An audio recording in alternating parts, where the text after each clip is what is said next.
Friday afternoon, it started with a flurry of emails going through the Pacific Association of Artist-Run Centres. So that's a group of all the artist-run centres in BC.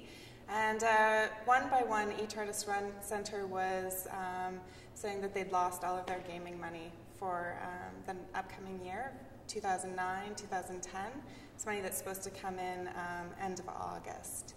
And near the end of the day, I guess at 3 o'clock, we got our email.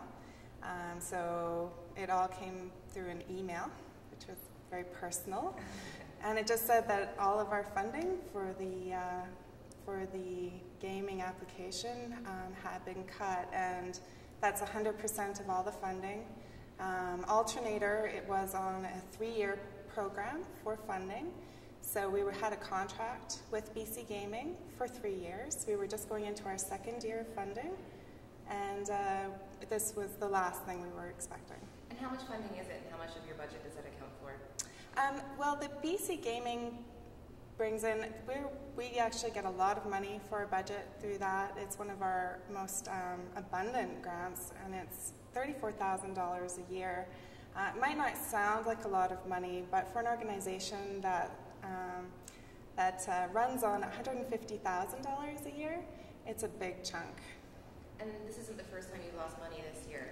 No, this comes on top of very deep cuts that have been going through the arts community. It started out with an announcement from BC Arts Council that they're going to be cutting their funding by 40%, and that's starting next year. There was some money allocated from other government budgets by our past Minister of Arts, Tourism and Culture, and so there was a little bit of a buffer in that one. It was still really hard to take. 40%, that's a lot of money, but we had some time to prepare. There was a little bit of money that came in last year that's being set aside for that came in this year. It's been set aside for next year to offset some of those losses. So we actually have a bit of time to prepare for those cuts. But the gaming money, there was no warning.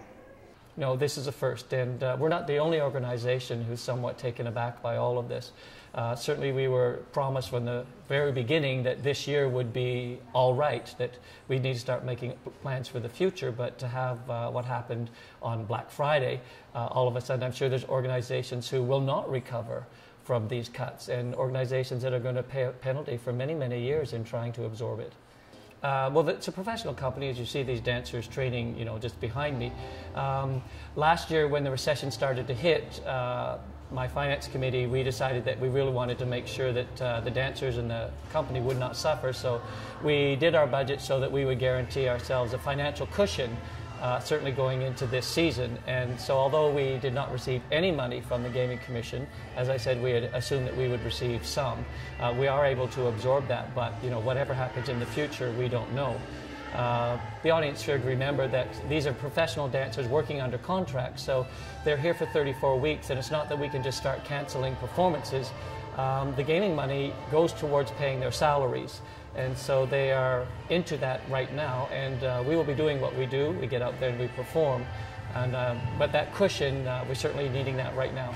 BC Gaming's mandate is to support charities in BC.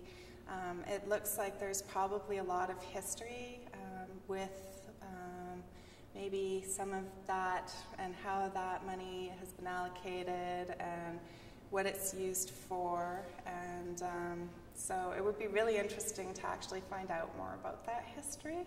I'd like to know a little bit about it myself, and we'll be doing some research on how this kind of thing could happen.